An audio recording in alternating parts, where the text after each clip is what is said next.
जागते रहो। तुम प्रश्न पूछते हो बुद्धत्व कहां से उपलब्ध होगा। बोध, ज्ञान, प्रज्ञा, प्रेम ये कहां से मिलेगा। सत्य कहां से मिलेगा। धर्म कहां से मिलेगा। परमात्मा कहां से मिलेगा। यही तो प्रश्न है। एक पंक्ति ध्यान से सुनना, लिख लेना और बार बार पढ़ना, बार बार सुनना, तुम्हें अपनी भूल का एहसास हो जाएगा। तुम सभी तो कहते हो कि बच्चा भगवान होता है, ब्रह्म होता है। तो पंक्ति ये है, तुम पैदा तो होते हो ब्रह्म होकर, पूरे पूरे परमात्मा होकर, और मरते हो हिंदू होकर, मुसलमान होकर, सिख होकर, ईसाई होकर। इसी पंक्ति को कई बार सुनो, तुम्हें पता चलेगा तुम गलती क्या कर रहे हो। धर्म, ज्ञान, बोध, सत्य, प्रज्ञा, परमात्मा ये कहीं भी तुम्हें बाहर से नहीं मिलता। तुमने धरती को देखा है। धरती जब प्यासी होती है, गर्मी से तप्त होती है, वहां की वायु हल्की होकर ऊपर उठती है, तो चारों तरफ की प्रकृति भागती है उस खाली जगह को भरने में। प्रकृति किसी भी स्थान को रिक्त नहीं रहने देती। अनंत अनंत आकाश में अनंत अनंत ग्रह भरे पड़े हैं। तुम्हारे भीतर उस ज्ञान को घटने में वही बाधा है, केवल एक, कि तुम पहले से भरे पड़े हो। क्या अनंत आकाश खाली है?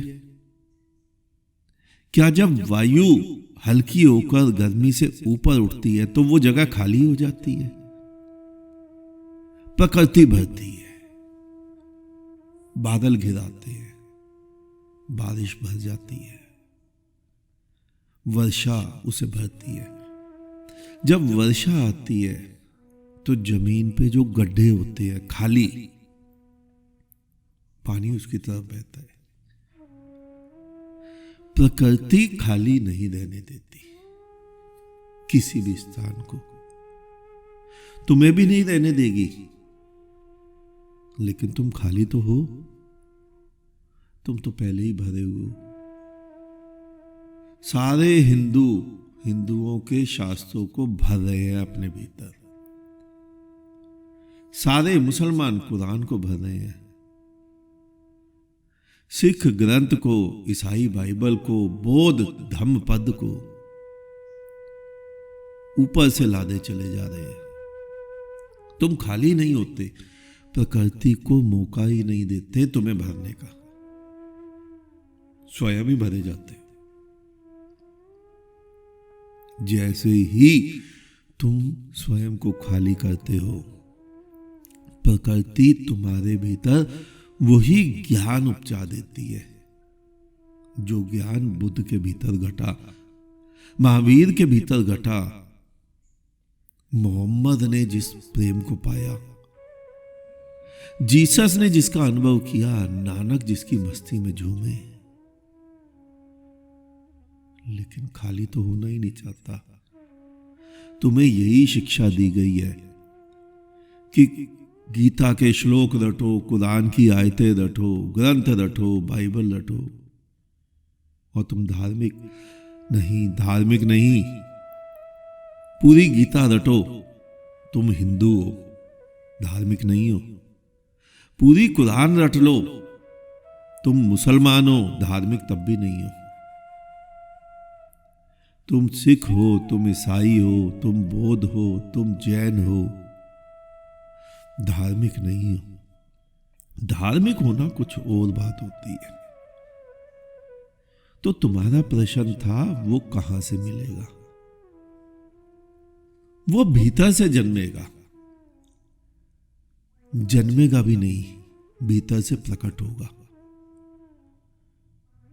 भरा तो पहले ही पड़ा है, लेकिन तुमने जो ऊपर कचरा लादा है ना, इस कचरे को उतार कर फेंक दो। तुम पहले से ही जो भरे पड़े हो, बस यही बाधा है। कोई हिंदू धर्म के ग्रंथों से, कोई मुसलमान धर्म के, कोई सिख, कोई ईसाई, कोई कहता है उसने गीता रटी है, तो दूसरा कहता है उसने कुरान रटी है। तुम सभी ने तो स्वयं को ऊपर से भर रखा है। कोई मानता है उसे किसी मंदिर का भगवान बचाएगा मृत्यु से, और कोई मानता है उसे कोई किसी तीर्थ का देवता बचाएगा मृत्यु से। कोई काबा में आसक्त है, कोई काशी में। तुम सभी जब से जन्मे हो भरे जा रहे हो कुछ ना कुछ, और यही कारण है तुम्हारे भीतर का ज्ञान जो पनपना था, जो भीतर की प्रकृति स्वयं उपजनी थी, वो उपज नहीं पाई। भीतर जो फूल खिलना था वो वहीं दबा रह गया, क्योंकि उस धरती पर तुमने हजारों हजार पत्थर भर दिए। विचार रूपी, धर्म शास्त्र रूपी, परंपराएं रूपी, उपाय रूपी, साधना रूपी, यही तो भरा है तुमने। बीज तभी पनपता है जब वो टूटे, और तुम भी तभी पूर्ण हो सकते हो जब तुम टूटो।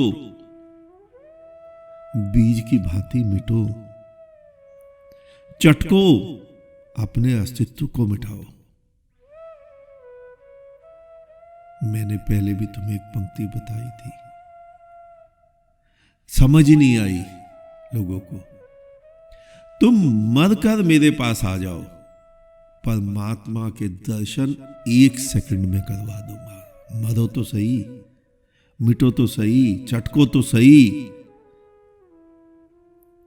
बीज का अस्तित्व पूर्ण रूपेण मिटता है, तभी वृक्ष जन्मता है। फिर कहीं बीज का कोई अवशेष थोड़ा ही बचता है। वहां तो उस बीज की राख भी नहीं बचती।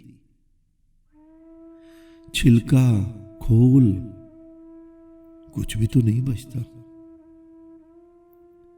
ऐसे ही जिसके भीतर जागरण घटता है, बुद्धत्व घटता है, परमात्मा उतरता है, विराट उतरता है। फिर वहां जो व्यक्ति पहले से होता है वो थोड़ा ही बचता है, वो तो मिट चुका होता है। वहां जब व्यक्ति ही नहीं बचता तो हिंदू कैसे बचेगा? मुसलमान, सिख, ईसाई, बौद्ध, जैन। फिर उसके भीतर गीता कैसे बचेगी? कुरान कैसे बचेगी? वहां तो सभी कुछ मिट चुका होता है। वहां पापी कैसे बचेगा? वहां पुण्यात्मा कैसे बचेगा? वहां सिद्ध, असिद्ध, सुखी, दुखी, ज्ञानी, अज्ञानी, कुछ भी कैसे बचेगा? लेकिन कितना दुर्भाग्य है मनुष्य का कि वो पैदा तो होता है ब्रह्म होकर, परमात्मा होकर, ईश्वर होकर, खुदा होकर, और मरता है हिंदू होकर, मुसलमान होकर, सिख होकर, ईसाई होकर। तुम प्रश्न पूछ रहे हो सत्य कैसे घटेगा, धर्म कैसे घटेगा, बोध कैसे घटेगा, परमात्मा कैसे मिलेगा, खुदा कैसे मिलेगा। जरा ध्यान से देखना, जो प्रश्न तुम्हारे भीतर उठा है, ये प्रश्न भी हजारों लाखों में से किसी एक के भीतर उठता है। वरना तो सारे मंदिर में घंटी बजाकर सोचते हैं वो धार्मिक हो गए, वो हिंदू हो गए, और सारे नमाजें पढ़े सोचते हैं वो मुसलमान हो गए, धार्मिक हो गए। गुरुद्वारे में माथा टेकने वाला सोचता है वो सिख हो गया, धार्मिक हो गया। चर्च में मोमबत्ती जलाने वाला सोचता है वो ईसाई हो गया, तो वो गॉड को प्राप्त हो गया, धार्मिक हो गया। हजारों हजारों मनुष्य, लाखों लाखों ऐसे ही मर जाते हैं। इतना सोचने तक के लिए उनका मस्तिष्क खुला नहीं है कि परमात्मा कैसे मिलेगा, सत्य कैसे घटेगा, बुद्धत्व कैसे घटेगा, मनुष्य प्रज्ञावान कैसे होगा। गीता पढ़कर अगर प्रज्ञावान हो सकता तो हो गए होते, तुम ही हो गए होते। देखो अपने महात्माओं को, तुम्हें दिखते हैं वो प्रज्ञावान? बिल्कुल नहीं। तुम्हें खाली होना होगा, तुम्हें मरना होगा, तुम्हें मिटना होगा। तुम्हें अपने हृदय में से वो कंकड़, पत्थर, कचरा निकालकर बाहर फेंकना होगा। फिर आगे का काम प्रकृति अपने आप करेगी। कोई गुरु नहीं करेगा, कोई शास्त्र नहीं करेगा, मैं भी नहीं करूंगा। मैंने उपाय बताया, कोई गुरु कर भी नहीं सकता है। गुरु केवल मार्ग दिखा सकता है।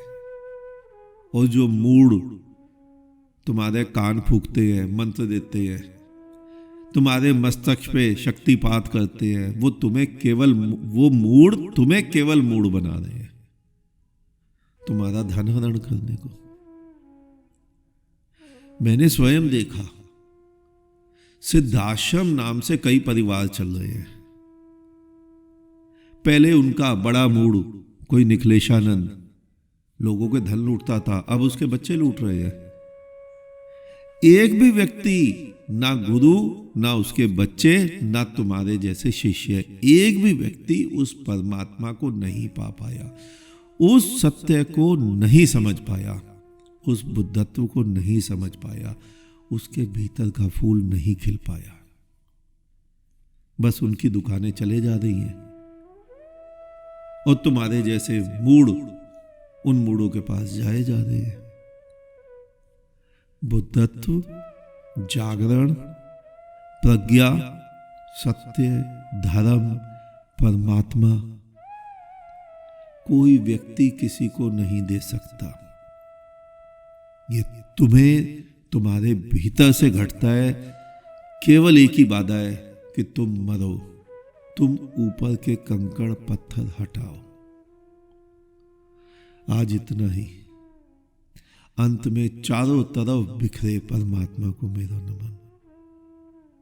तुम सभी जागो, जागते रहो।